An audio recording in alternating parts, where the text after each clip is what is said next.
Hi, welcome to live with food. நம்ம இன்னைக்கு சமோசா பார்க்க போகிறோம். கோதுமை மாவில் சமோசா எப்படி பண்ணுறதுன்றதை பார்க்கலாம். இப்போ நான் ஒரு பாத்திரத்தில் உருளைக்கிழங்க தோல் நல்லா சீவி கட் பண்ணி வச்சுருக்கேன். பச்சை பட்டாணி எடுத்துருக்கேன். இது ரெண்டுத்தையும் நல்லா கழுவி எடுத்துக்கலாம். இப்போ இதோட கொஞ்சமாக தண்ணி விட்டு மஞ்சள்தூள் சேர்த்து குக்கரில் 3 விசில் வர அளவுக்கு வேக வச்சு எடுத்துடலாம்.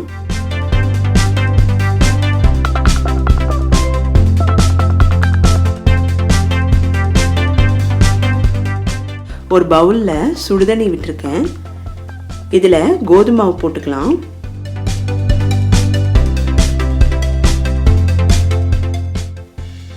கொஞ்சம் முறுமுறுப்புக்காக ரவை கொஞ்சமாக நான் சேர்த்துக்கிறேன்.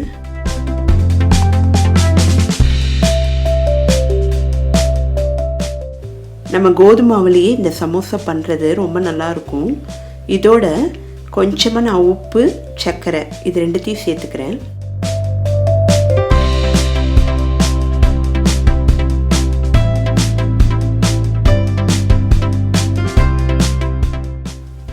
ஈவினிங் டைம் ஸ்நாக்காக இந்த சமோசாவை சொல்லலாம். ரொம்ப நல்லாயிருக்கும் டீயோடு சாப்பிடும்போது. இப்போ இதோட கொஞ்சமாக நான் எண்ணெய் விட்டுக்கிறேன் சாஃப்ட்னஸ்க்கு. இப்போ நம்ம சப்பாத்தி மாவு மாதிரி இதை பிணைஞ்சி வச்சிடலாம். ஒரு 10 நிமிஷம் இது ஊறட்டும்.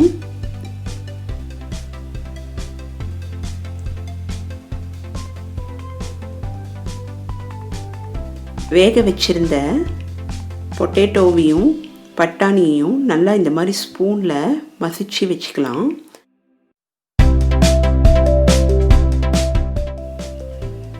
ஸ்டஃபிங்கில் இதெல்லாம் ஒன்று சேர்ந்து இருக்கும். அதனால் கொஞ்சம் வெதுவெதுப்பான சூட்லேயே இந்த மாதிரி நம்ம மசிச்சு ரெடி பண்ணி வச்சுக்கலாம்.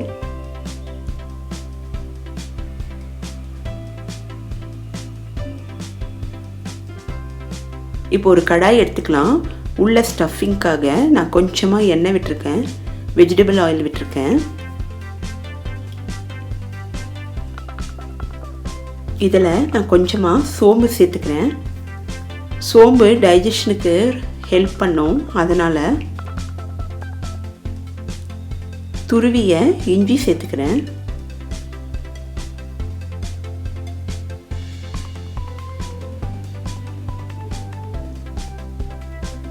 அடுப்பை சிம்மில் வச்சுக்கலாம். இப்போ இதோட கட் பண்ணி வச்ச வெங்காயத்தை சேர்த்துக்கிறேன். வெங்காயம் சின்ன சின்னதாக நைஸாக கட் பண்ணி வச்சுக்கலாம். அப்போ தான் ஈஸியாக வதங்கும்.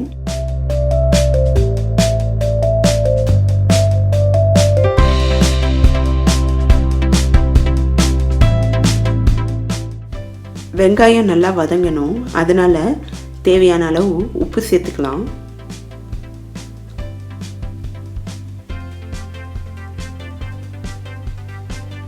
குழந்தைங்கள்லேருந்து பெரியவங்க வரைக்கும் விரும்பி சாப்பிட்ற ஸ்நாக்கு இந்த சமோசா. கோதுமை மாவுலேயே நம்ம வீட்டிலே பண்ணி கொடுத்தோன்னா ரொம்ப நல்லாவும் இருக்கும். என்ஜாய் பண்ணி சாப்பிடுவாங்க. டேஸ்ட்டு நல்லாயிருக்கும். இப்போ 2லேருந்து 3 நிமிஷம் வெங்காயம் வேகணும்.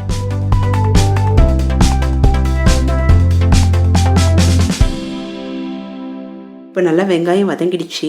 இப்போ இது காரத்துக்காக நான் சில்லி ஃப்ளேக்ஸ் கொஞ்சம் சேர்த்துருக்கேன். சில்லி ஃப்ளேக்ஸ் இல்லைன்னா நீங்கள் மிளகாய் தூள் சேர்த்துக்குங்க. இப்போ இதோட கரம் மசாலா தூள் கொஞ்சம் சேர்த்துக்கிறேன்.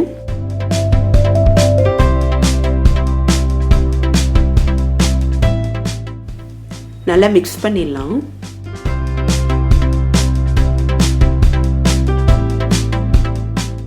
கடைகள்லாம் மைதா மாவில் தான் சமோசா பண்ணியிருப்பாங்க.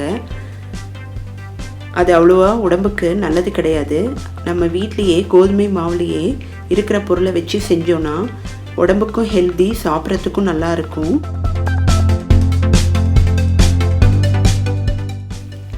இப்போ நம்ம மசிச்சு வச்சுருந்த பட்டாணி, உருளைக்கிழங்க சேர்த்துக்கலாம். எல்லாம் ஒன்று போல் வதக்கி விட்டுக்கலாம்.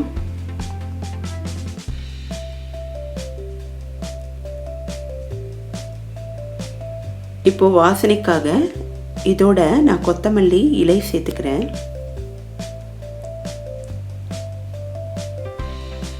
அடுப்பை இப்போது சிம்மில் வச்சுக்கலாம்.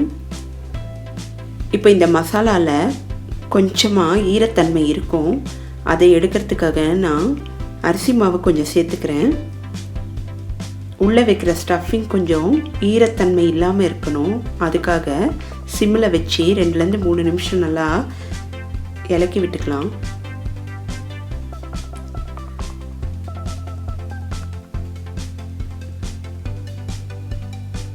நமக்கு இப்போ ஸ்டஃபிங் ரெடி ஆயிடுச்சு. இப்போ மாவு கொஞ்சமாக எடுத்து அது மேலே கோதுமை மாவை டஸ்ட் பண்ணிக்கலாம்.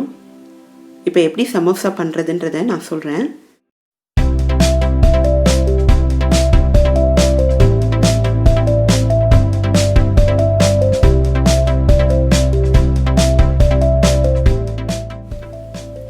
இப்போது 4 பக்கமும் கட் பண்ணிக்கலாம்.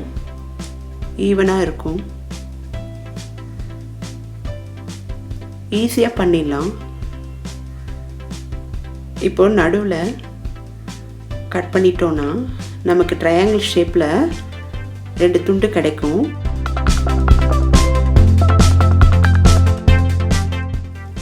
இது உள்ள ஸ்டஃபிங் வச்சு இப்படி க்ளோஸ் பண்ணிக்கலாம். இப்போ நம்ம பச்சை தண்ணி கொஞ்சம் எடுத்து இந்த மாதிரி மூடி வச்சுக்கலாம்.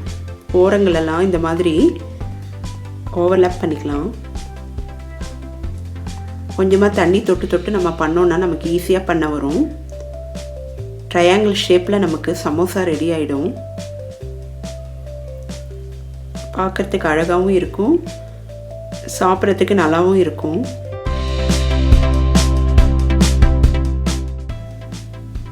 இப்படி எல்லா மாவையும் நம்ம ரெடி பண்ணி வச்சுக்கலாம். இப்போ ஒரு கடாயில் ஆயில் விட்டுக்கலாம். இப்போ நம்ம சமோசாவை ஃப்ரை பண்ணி எடுக்க போகிறோம். அதனால் தேவையான அளவு எண்ணெய் விட்டுக்கலாம். மீடியம் ஹீட்லேயே இருக்கட்டும் ஃப்ளேம். எண்ணெய் நல்லா காஞ்சிடுச்சு. இப்போது ஒன்று போட்டு பார்க்கலாம். உள்ளே இருக்கிற ஸ்டஃபிங் எல்லாம் பிரியாமல் வருதான்னு செக் பண்ணி பார்க்கலாம். மோஸ்ட்லி பிரியாமல் தான் வரும். ஏன்னா நம்ம அரிசி மாவெல்லாம் சேர்த்துருக்கோம். நல்லா க்ளோஸ் பண்ணி விட்டுருக்கோம் அந்த கார்னர்லாம். 2 பக்கமும் திருப்பி போட்டு கொஞ்சம் நேரம் சிம்மில் வச்சோன்னா நமக்கு மொறுமொறுப்பாக இந்த சமோசா ரெடி ஆகிடும். கோல்டன் கலர் வர வரைக்கும் கொஞ்சம் வெயிட் பண்ணி எடுத்துக்கலாம்.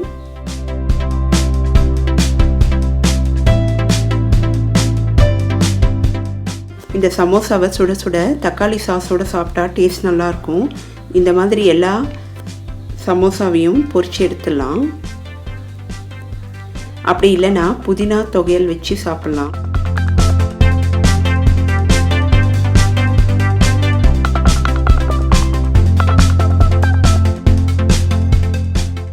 நீங்கள் ட்ரை பண்ணி பாருங்கள்.